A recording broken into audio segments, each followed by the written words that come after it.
Kemudian kita campurkan dengan pengenalan mikroskop dan cara pemakaian mikroskop dengan baik dan benar. Topik uji sensitivitas antibiotika. Adalah tetap memberikan kompresi.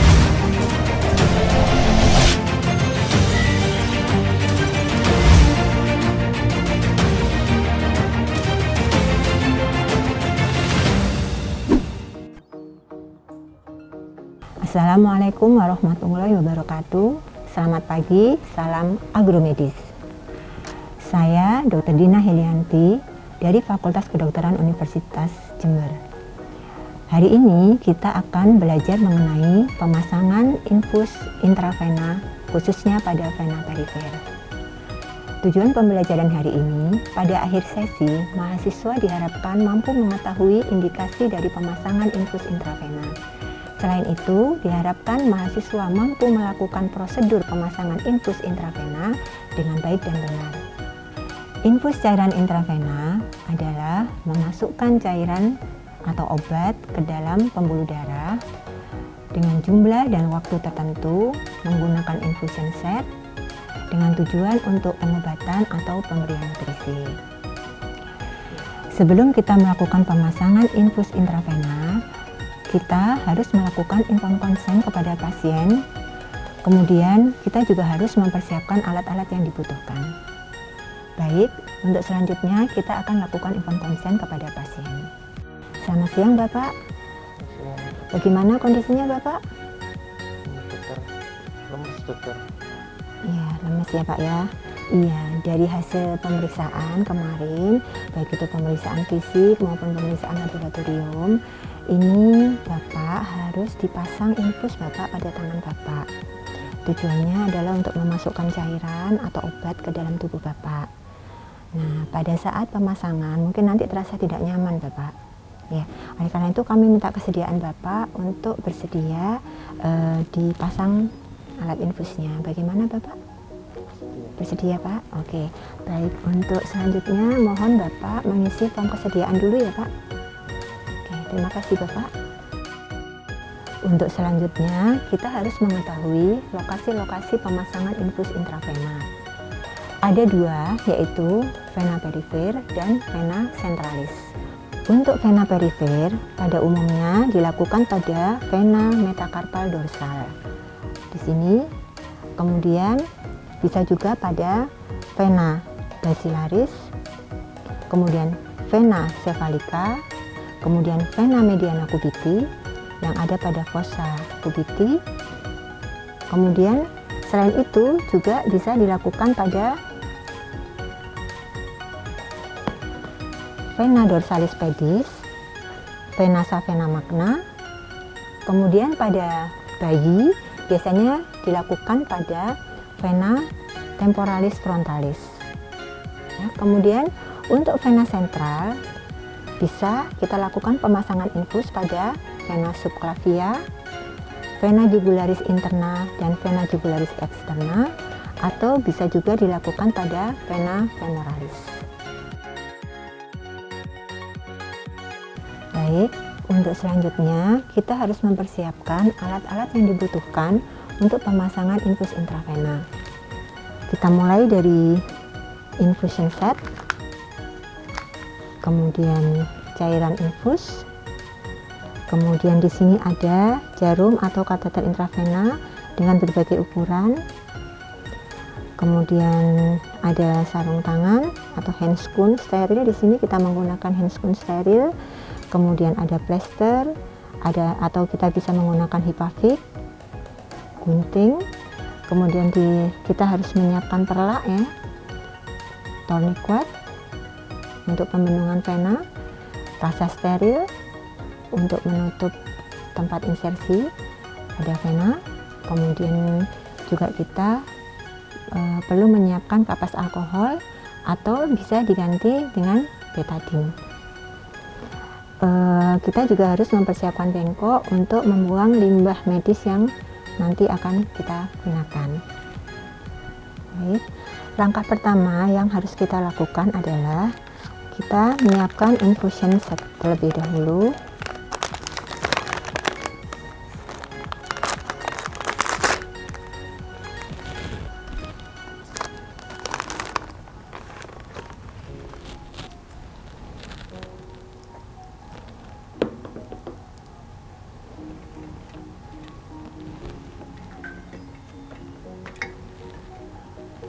Kemudian kita pastikan klem kira-kira 10 cm dari ruang tetesan. Ini ruang tetesan, ini adalah klem selang. Kita pastikan sekitar 10 cm, kemudian kita tutup klem ini dengan cara memutar ke arah bawah ya, sampai maksimal. Oke, setelah itu kita bisa memasukkan ujung selang infus pada botol cairan infus. Sebelum kita masukkan, kita bisa lakukan desinfeksi menggunakan kapas alkohol pada ujung botol infus. Oke, setelah itu kita bisa buka ujung selang, kemudian kita masukkan. Baik, setelah itu kita bisa gantung ke tiang infus.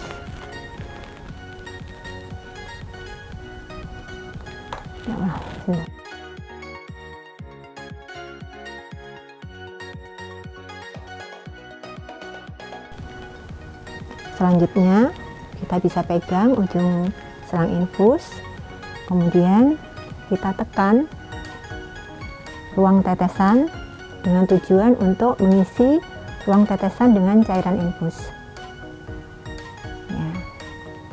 Oke, biasanya ada batas ya, garis batas, kalau tidak ya kira-kira ya setengah seperti itu.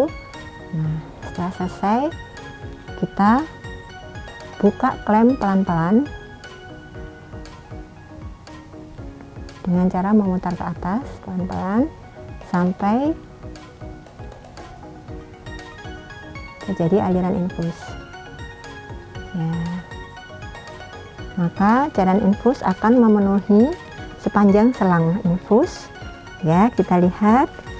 Oke, sampai cairan infus keluar melalui ujung selang infus. Oke, sudah keluar cairan pada ujung selang infus, kemudian kita tutup lagi klem dengan cara memutar ke bawah. Jika ada gelembung udara di dalam selang, kita bisa melakukan dengan cara menyentil selang sehingga gelembung udara tadi nanti akan naik. Ya, kita hilangkan.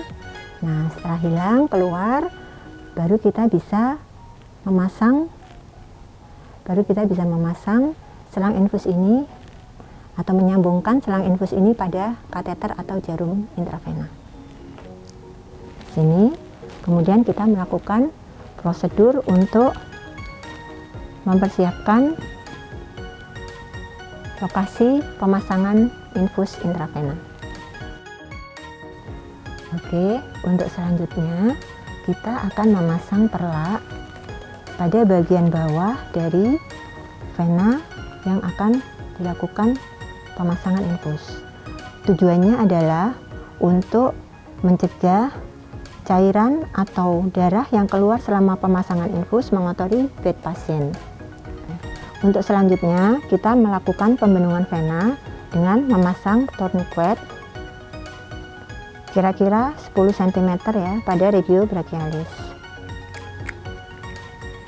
Oke. Untuk selanjutnya apabila pasien sadar, maka pasien kita minta untuk menggenggam jarinya supaya pembendungan vena akan lebih kelihatan ya. Kemudian kita melakukan identifikasi vena mana yang akan kita lakukan insersi. Kita pilih vena yang tidak bercabang atau lurus ya.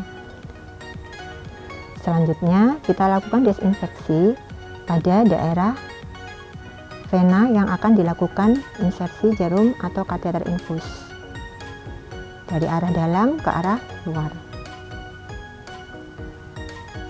Kita buang.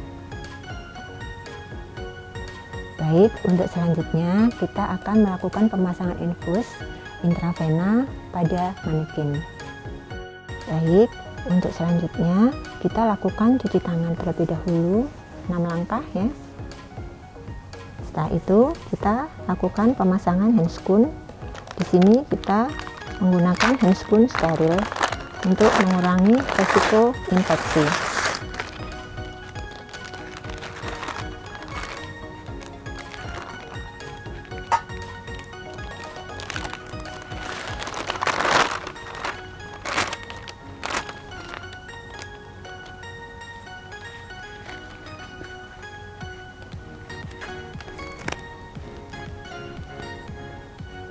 Oke, untuk selanjutnya setelah kita melakukan desinfeksi, kita mulai melakukan penusukan jarum atau kateter intravena pada vena yang sudah kita identifikasi.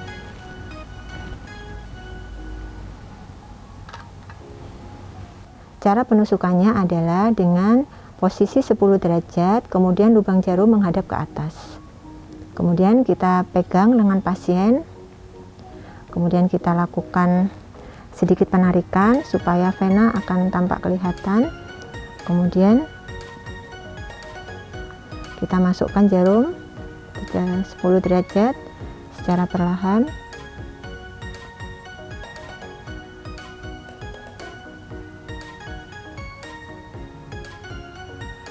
Oke, baik. Darah sudah masuk ya, kemudian kita keluarkan jarumnya sedikit, kita tarik jarumnya, kemudian kita masukkan pelan-pelan kateternya.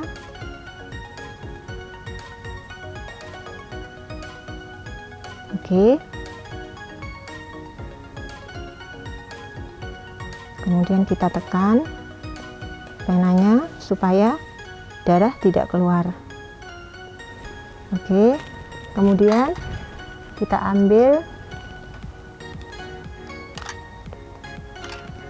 ambil ujung dari selang infus, kita masukkan ya. Setelah aliran infus lancar, kita bisa melepas tourniquet. Oke, kemudian kita bisa memfiksasi kanul menggunakan plester. Baik, kemudian kita lakukan fiksasi.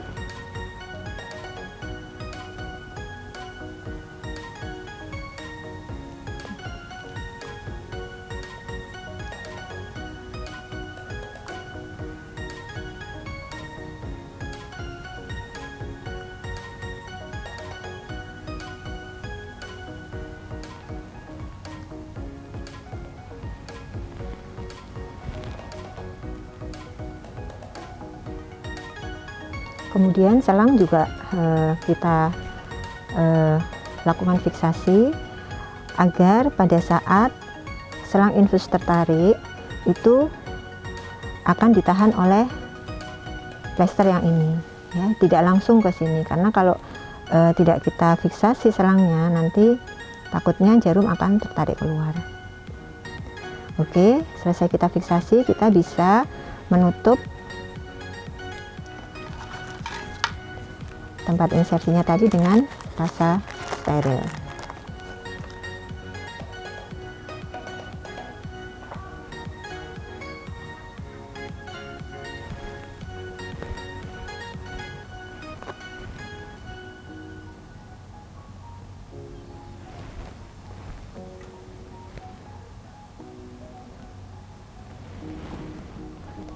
Baik, selanjutnya kita perlu mengetahui atau mengatur jumlah tetesan cairan infus. Ini bisa berdasarkan dari kebutuhan cairan pasien dalam satu hari atau berdasarkan catatan dari dokter yang merawat. Pada umumnya tetesan diberikan sebanyak 20 tetes per menit. Kita bisa hitung jumlah tetesannya dengan melihat jarum jam selama 1 menit. Kita hitung tetesannya ada berapa kali per menit.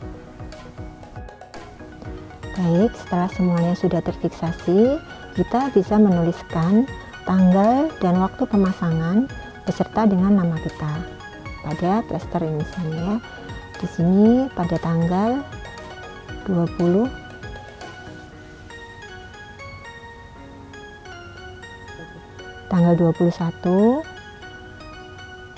Januari tahun 2021, kemudian nama kita Dina ya. Setelah kita melakukan semua prosedur pemasangan infus intravena, kita bisa membersihkan peralatan yang sudah kita gunakan dengan membuang limbah medis pada tempatnya.